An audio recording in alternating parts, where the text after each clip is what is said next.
Hey folks, welcome back.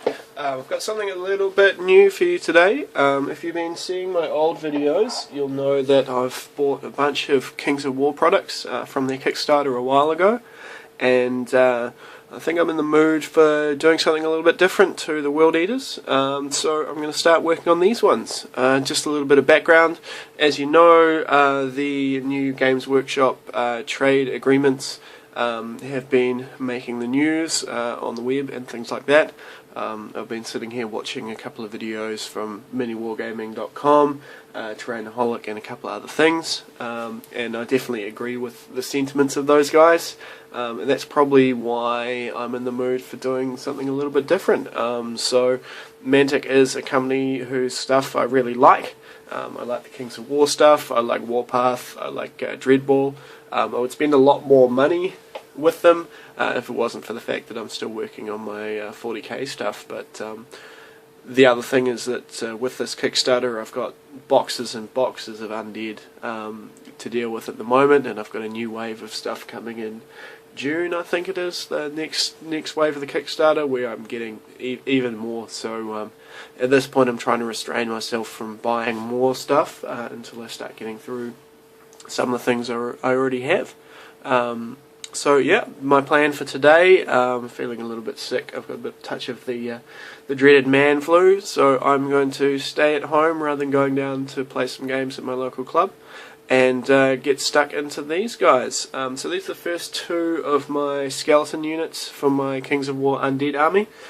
Each one is a 20-man unit, and this is just using the plastic kit.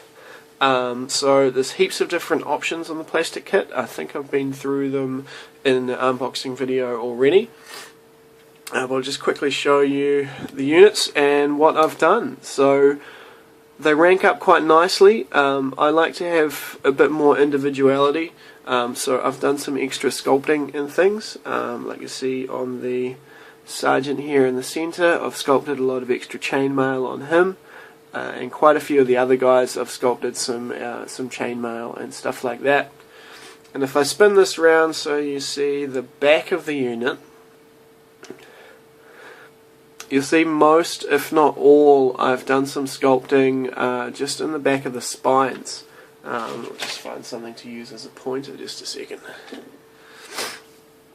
So in here is the join where the spine part of the torso meets the spine part of the legs, and like if I show you this one, it meets fairly well.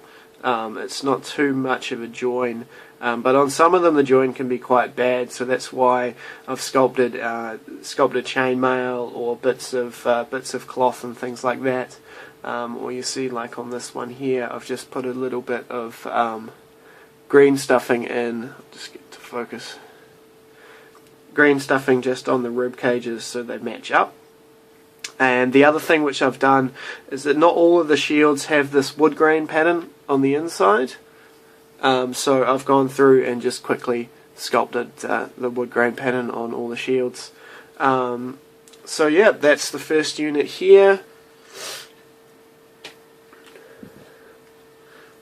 And this is the second unit. So again, I've sculpted some extra detail on the unit champion. So he's got a little sort of pot helmet and some extra chainmail on here.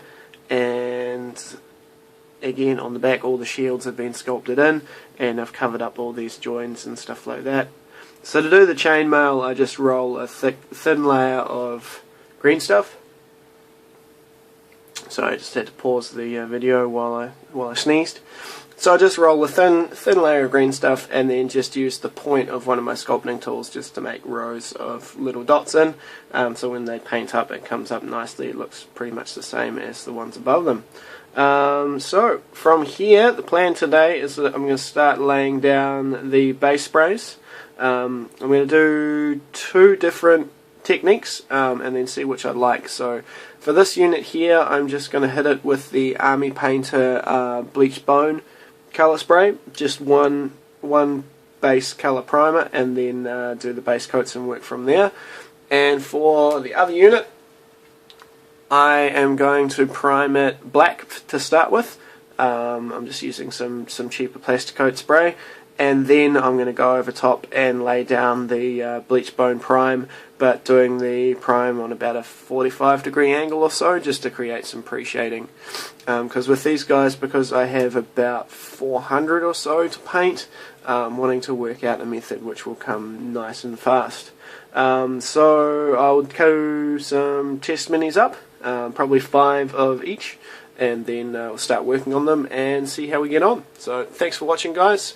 If you haven't already checked out miniwargaming's sale, definitely check it out. They've got some good discounts on some of their miniatures, or they've also got something which I've just signed up for, which is their trial vault membership.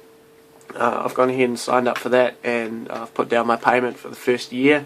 So I've got a whole bunch of DVDs and videos sitting there, digital downloads and stuff. I think there's hours and hours of stuff for me to start looking through once while I'm painting. And I've also got some DVDs that I picked up from overseas to have going on in the background. So yeah, if you haven't checked out miniwargaming, go check them out, have a look at their vault. There seems to be some great content in there. I was blown away with how much is there, and there's heaps of stuff on various different techniques. So check them out, give them some support, because they need it at this stage. So cheers, guys.